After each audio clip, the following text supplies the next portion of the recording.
The idea for Warzone kind of evolved over time, but it started way back on Halo 4. So when I joined the team, Warzone was just a pitch.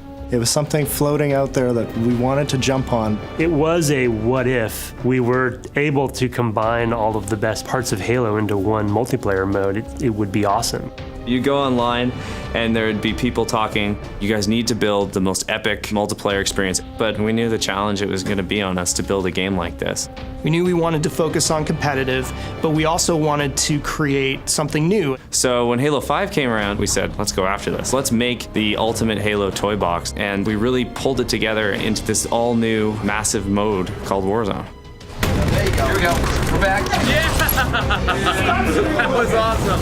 Warzone is everything in one package. You have 2 teams of 12 Spartans meeting in battle on epic scale maps. You have the enemy AI, you have vehicles, you have bosses that will enter the battlefield at key points, and the entire time you're trying to capture the most victory points for your team. The guiding principle for Warzone was the blend of PvE and PvP. So there's all these different ways that you can contribute as a player depending on what your own individual playstyle is, and all of it is contributing to your team score and your team's success. Your goal as a team is to get 1,000 points or destroy the enemy team's core. Close lock, 2 contacts. Nice job, Red. The maps in Warzone are huge. We have maps that are 4 times as big as any map we've ever built for Halo. It's really a careful balance of making sure that we have large spaces for incredibly epic combat, but at the same time not have it feel sparse. When you start a match of Warzone, your base is overrun by enemy AI. You have to clear your home base out. And when you go out into the war zone, you have all these choices at your disposal. It's like, do I want to go and capture a base, or do I want to go and do combat with a boss? Each team on their side of the map has an armory. And then we've got a garage right in the center. The main advantage of the garage is that it is a place that's further ahead in the battlefield where you can spawn vehicles. If you can manage to capture the 3 objective bases that are on the map, that allows you to then access their base and destroy the power core that's at the center. I need help in the corner. Watch on that corner. Wow, they're on our core already. It's a way for a team that might be out of the battle to come back from near defeat and score that last second victory.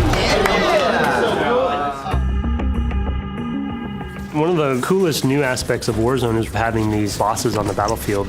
You'll be playing the match and then you'll get a notification that a boss is coming in. And for the really good Warzone teams, they're going to want to focus on those bosses right away. We wanted to bring personality into the bosses and fit them into the universe. Giving them names and giving them a backstory gives the player a sense of accomplishment. These are characters who are a big deal within their own faction. You've got Baron Sharom, who's patrolling over the battlefield in his Banshee, and when he comes out, that's a moment. When he spawns, everyone's like, Baron's out, Baron's out! And everyone's running over, right, and trying to get the Baron first. You're going to then have to decide in this boss fight, do I focus on killing the boss, or do I focus on trying to fight the other team off of the boss? There's certain points in the match where that next big legendary boss kill is going to determine who wins the game. We wanted there to be a sense of balance in there for what power items are able to be brought in at what times. Everyone goes into Warzone and they want 3 sniper rifles, 4 scorpions. How do we handle it? How do you balance it? The requisition system is a brand new reward system. It lets you become more powerful as the game progresses. Everything that you're doing, all the kills that you're scoring, capturing bases, all of those things are helping you gain additional rec levels. So within your home base and each one of the 3 objective bases on every Warzone map, you have requisition stations. If the player has rec cards in their inventory, then they can go to the terminal and use those cards to get all of the best items from the Halo sandbox. Rec cards you earn through any type of multiplayer experience. So if you're playing Arena or you're playing Warzone, we will be giving you rec packs as you go up the ranks. You'll get a requisition pack, and there'll be random things in there, everything from weapons and vehicles to be used in Warzone to cosmetic items you can use both in Warzone and Arena. So as I level up within the match, I get access to the higher level cards that are in my inventory, and I can use that Scorpion card or that Banshee or that rocket launcher No more like fighting for that one spot on the map where the Scorpion tank spawns. No, I bring my Scorpion tank in with me in my wreck collection. But you don't just get to start the match and call it in and just wreck house. You got to actually take bases, get points, and as the battle gets crazier and everyone's leveling up together, your choices get bigger as well.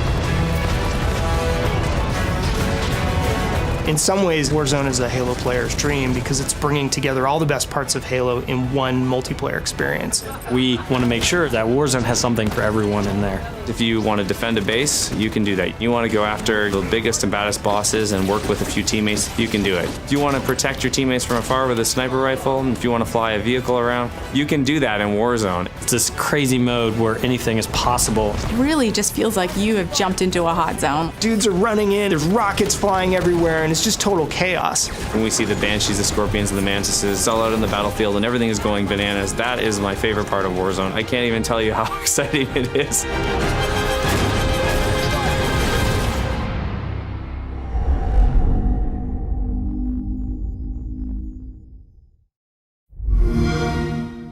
Xbox One, now $349.